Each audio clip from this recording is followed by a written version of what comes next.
Assalamualaikum warahmatullahi wabarakatuh.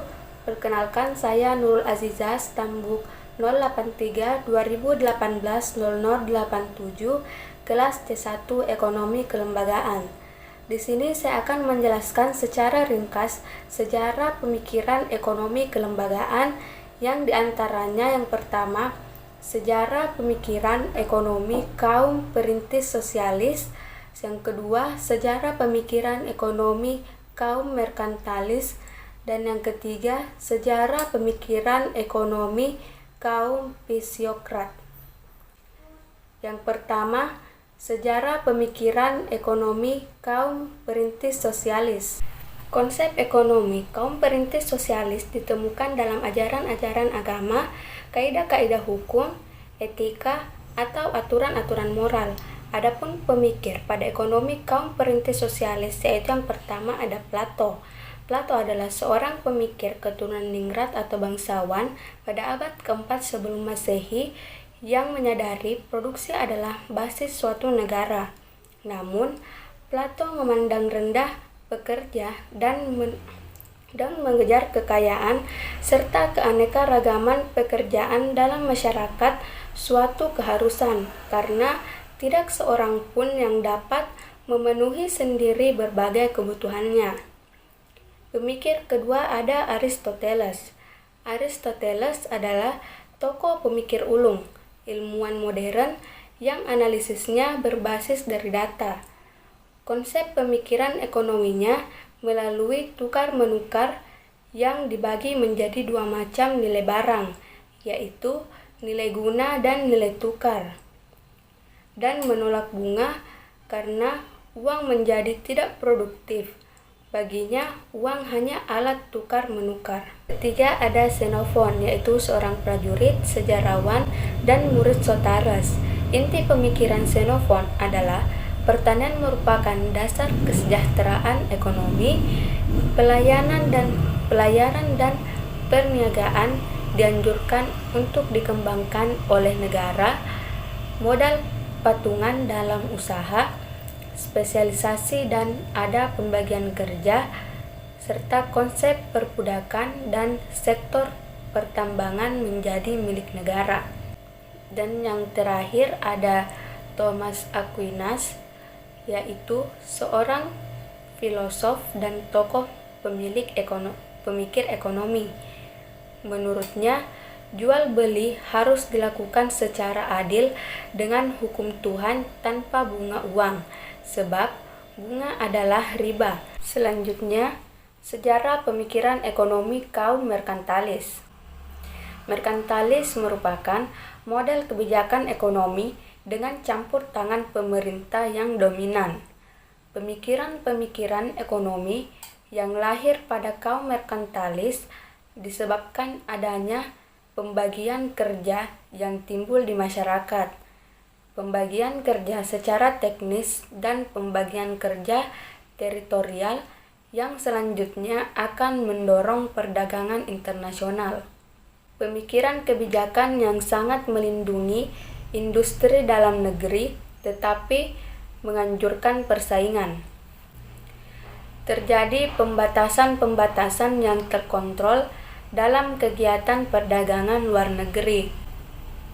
Kebijakan kependudukan yang mendorong keluarga dengan banyak anak. Kegiatan industri di dalam negeri dengan tingkat upah yang sangat rendah.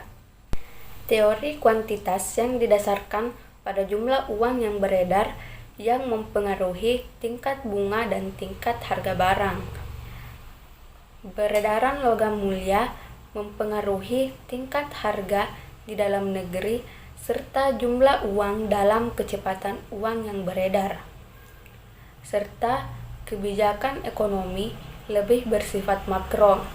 Hal ini berhubungan dengan tujuan proteksi industri di dalam negeri dan menjaga rencana perdagangan yang menguntungkan. Adapun pelopor atau pemikir kaum merkantilis, yaitu yang pertama Thomas More pada tahun 1571 sampai 1641, dan Jean Baptiste Colbert pada tahun 1619 sampai 1683, seorang pemikir ekonomi zaman Renaissance sampai pertengahan abad ke-18 sebelum Masehi, berpendapat negara kuat dan jaya harus kaya dan memiliki banyak logam mulia. Gerald de Malines pada tahun 1586 sampai 1641 dan Sir William Petty pada tahun 1623 sampai 1687, yaitu turunnya bunga dan perdagangan meningkat sebagai akibat penting uang yang beredar bertambah. Dan Charles de Avenant pada tahun 1656 sampai 1714 menyatakan bahwa kekayaan dalam bentuk uang hanyalah kekayaan mati. John Locke pada tahun 1632 sampai 1704 mengemukakan bahwa yang harus diperhatikan bukan hanya jumlah uang yang beredar, tetapi juga cepatnya uang beredar. Dan yang terakhir, teori kuantitas yang disempurnakan oleh Irving Fisher pada tahun 1867 sampai 1947, seorang profesor ekonomi dari Yale dan pendiri aliran monetaris dengan rumus M kali V sama dengan P kali T. Yang terakhir adalah sejarah pemikiran ekonomi kaum Pisiokrat. Pada pemikiran kaum Pisiokrat, penataan diatur menurut kekuatan hukum alam. Tokoh pemikir yang paling terkenal pada mazhab ini adalah Francois Quesnay. Bagi Quesnay, berdasarkan hukum ekonomi, sumber kemakmuran masyarakat adalah alam, dalam hal ini yaitu petani. Inti pemikiran utama dalam mazhab Pisiokrat adalah kaum petani, pemilik tanah, para pedagang, dan industriawan serta pekerja. Namun, kelas yang paling produktif adalah para petani. Maka, Quesnay menganjurkan agar kebijakan-kebijakan yang diambil pemerintah harus ditujukan terutama untuk meningkatkan taraf hidup para petani, di mana pemerintah tidak perlu campur tangan. Pemerintah hanya bertugas di dalam bidang justisi, milisi, penjagaan, dan pekerjaan umum. Hal ini merupakan reaksi atas campur tangan pemerintah yang begitu jauh yang diajarkan oleh kaum merkantilis. Adapun pelopor kaum Pisiokrat yaitu Francisco Quesnay dan A.R.J. Turgot yang mengutamakan arti dan pentingnya sektor pertanian.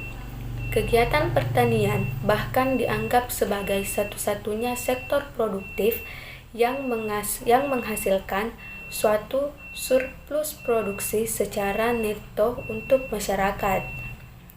Membedakan konsep nilai dan harga, di mana harga terbagi dua, yaitu harga pokok di mana biaya yang dikeluarkan untuk menyiapkan barang ke pasar, dan harga penjualan yaitu harga yang ditentukan pedagang kepada konsumen untuk memperoleh margin uang yang sebesar-besarnya.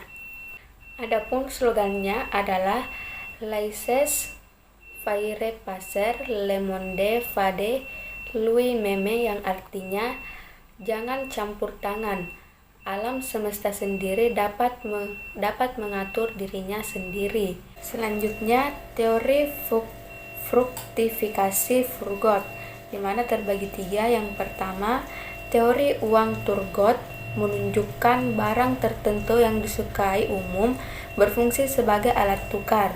Yang kedua, teori fruktifikasi Turgot yaitu bunga yang timbul karena tanah dapat memberikan hasil kepada pemiliknya.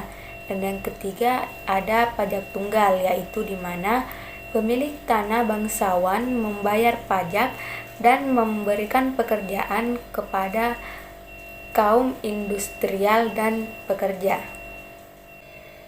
Dari ketiga sejarah pemikiran ekonomi kelembagaan beserta masing-masing pelopor atau pemikirnya yang telah saya jelaskan, maka pemikir atau pelopor yang saya pilih menurut pendapat saya itu Francisco Busney tahun 1994 sampai 1774, di mana pemikiran Quesnay yang mampu menggabungkan ilmu menjadi satu kesatuan yang padu, menetapkan pertanian sebagai sumber kekayaan dan masalah peranan pemerintah dalam perekonomian yang didasarkan pada persaingan bebas dan kebebasan memilih serta membuat keputusan. Itulah tadi penjelasan saya mengenai sejarah pemikiran ekonomi kelembagaan beserta pemikir-pemikirnya dan pemikir yang saya pilih menurut pendapat saya sendiri. Sekian dan terima kasih. Wassalamualaikum warahmatullahi wabarakatuh.